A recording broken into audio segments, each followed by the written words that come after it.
Hello boaters. Well, this little mini vlog has got nothing to do with narrowboating, but it's a story that I remembered this morning and I thought it would make an interesting little video.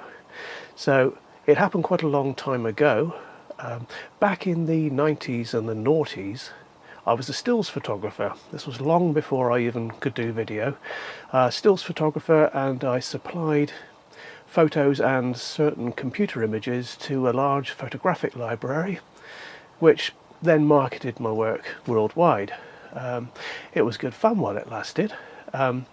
So a lot of the shots that I did were planned and contrived, but a lot of them were just sort of everyday shots which I thought might be suitable. So I would go on frequent walks with my camera just to see what came up.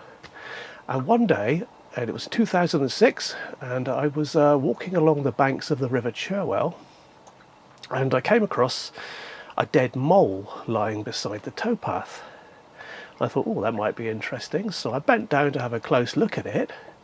And yeah, it was very dead. It's sort of its coat was quite well preserved and still intact, but it was lying on its back, and you could see some of the bones sticking through the skin like that. And I was thinking, well, is this going to make a decent photograph or not? Decided it wasn't, and I wasn't going to bother with it. So I was just about to get up and walk away when suddenly its chest heaved.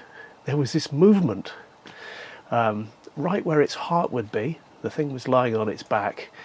The chest just bulged out and moved, and then went still again. And that really was quite creepy. I didn't know what to think about that. And I watched, and nothing happened. And then a minute or two later, he did it again, and then again, and then again in a slightly different place. And I thought, oh, this is quite weird and a bit disturbing, to be honest. I got a stick. I had to find out what it was. So I got a stick and flipped the mole over. And as soon as I saw, I knew exactly what it was. Underneath the mole were three quite large beetles. They were about 1/2 inch in size, I would say. Brightly coloured, black and orange markings. They were quite shiny as well, and I knew straight away that they were Sexton beetles. And they can smell a dead animal a long way off. They fly in. Only works with small animals, of course, I suppose, but you know, things like mice and moles and that sort of thing. They fly in, they dig underneath the mole, or whatever it is, and as they dig the soil away, the mole actually starts to sink into the ground. When they've gone deep enough, which is probably not very deep, they lay their eggs on the body, and then presumably they cover the mole over, and that's part of their reproduction cycle. You know, that's how they do it. So I did think that the beetles, the Sexton beetles, they were worth a couple of photographs. So I took a couple of stills, and here they are.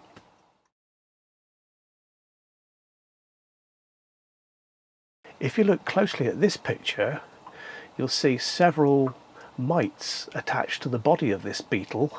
It's got two on one side and one on the other. That must be a horrible existence. Anyway, I submitted those two photographs to the photo library, and yeah, I think they've sold a couple of times over the years. I can't remember where they were used.